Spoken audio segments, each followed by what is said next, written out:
Vladimir Putin. What's going to become of his life?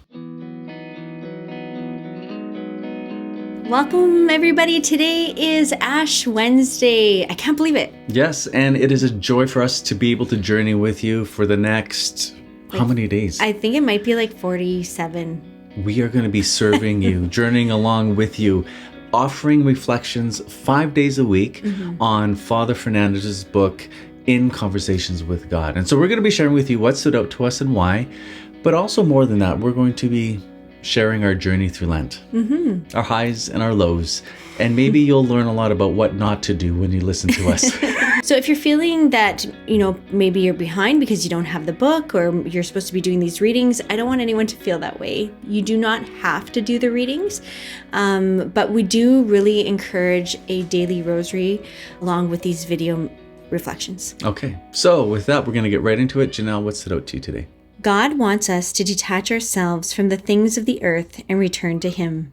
I just thought it was a very basic, line in the reading today, but at the same time, it kind of does sum up Lent and how God wants us to detach. And I feel like that's kind of the moral tension of the Christian person throughout their entire life is like, how can we detach, be in the world, but not of the world?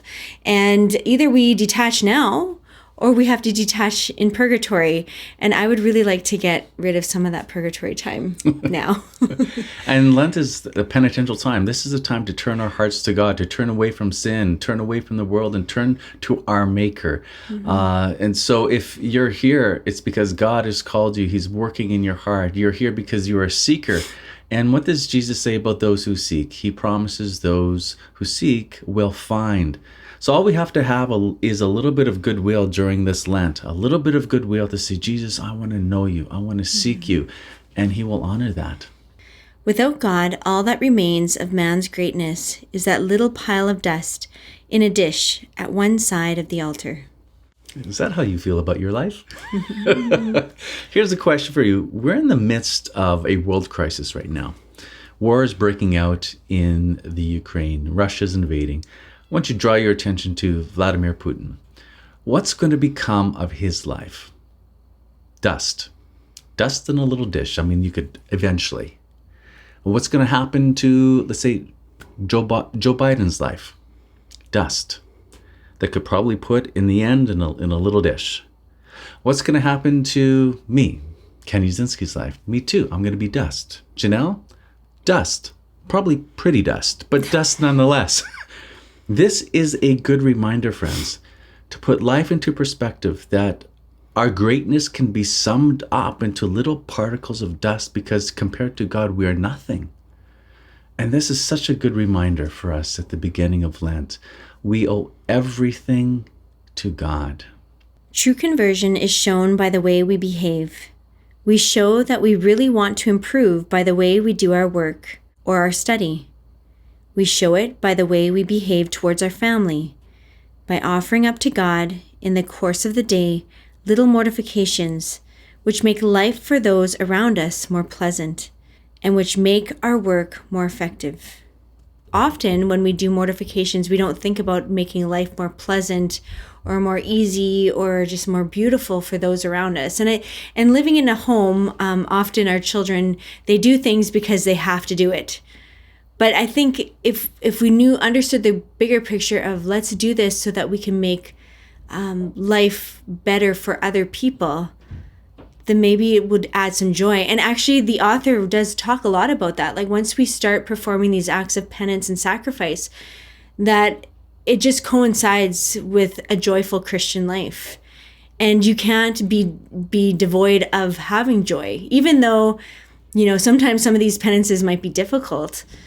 There is a joy that's in there. So it draws my attention to something very important. If our mortifications end up mortifying others, maybe we need to adjust. I know I've done this in the past. I've taken on penances. I've taken on certain fasts, and it's made me miserable. And as a result, I've made other people miserable. That's not good. And that's just simply a sign that I'm just unmortified. Okay, I'm a work in progress, but I took on too much. Consider that. Whatever fasting, penances that you've taken on during this Lent, make sure that they don't mortify other people, that you still become a contact of joy. In fact, we talked about that this morning. So every single day, we're encouraging our children to do an intentional act where they are a contact of joy to another person. So whether that's smiling, or whether it's saying something kind to another person, or giving a helping hand, or, even letting someone know how much they mean to them. By doing these acts, we are being a contact of joy. That's the challenge to our kids, to be a contact of joy. And at supper time, we're going to revisit our day, and everyone's going to share how they were a contact of joy. Including us. Which leads me to my great fail of the day that I would like to share with you, because sometimes we can learn from what others do, and we can learn also what not to do. So this is a lesson I'd like to share with you. For whoever seeks God whilst wanting to hold on to his own likes and dislikes may seek him day and night, but will never find him. Our daily duties are the principal source for this mortification. Order, punctuality in starting our work, concentration, and intensity we bring to it. So our daily duties can be the principal way we are mortified. And so this is my struggle this morning. Our children go to school 2 days a week, and the rest of the time they're homeschooled here with Janelle and I, mostly Janelle. And I drove them. It's about a 25-minute drive, depending on the traffic. Get there, they're going into the school, and one of our children say they forgot their indoor shoes. And they really wanted their indoor shoes. Otherwise, they have to wear their socks. And so there's almost some tears coming in. I'm like, what am I going to do? And I just wear your socks. It'll be fine. But the way I did it was just not kind. And this is what bothered me about it. I just was agitated. I was hanging on to my likes. This was an inconvenience to me. This conversation, that's what I'm thinking. It's taking up time. I got to run back. I got to do these videos. And so they went into the school, and my conscience was just getting to me. And I thought, I better get the shoes. So I got the shoes, brought them back, went into the school, gave them. But the reason why I'm sharing this with you is because I want you to see what it looks to be unmortified. And that's the truth. I was agitated. And it was just I had the time to do it. That's the thing. It was just going to be a little inconvenient. Mm-hmm. It doesn't mean you always have to do everything, but That's true. It just means, I like what you said about the way you responded, because I think often just that tone of voice, that shortness, that impatience that comes out when we're speaking to our children or to other people. Yeah, and I wasn't a contact of joy. You are not mortified if you are touchy. If your every thought is for yourself, if you humiliate others, if you do not know how to give up what is unnecessary, and at times what is necessary, if you become gloomy because things don't turn out the way you had hoped. On the other hand, you can be sure you are mortified if you know how to make yourself all things to all men in order to save all. Isn't that beautiful? I feel like I really struggle a lot. Obviously, I'm touchy, I'm sensitive, I'm, moody, I'm gloomy, and it's because I'm not mortified. And it also talks later on in the reading about how when we really struggle with this, it's because I'm not close enough with Christ.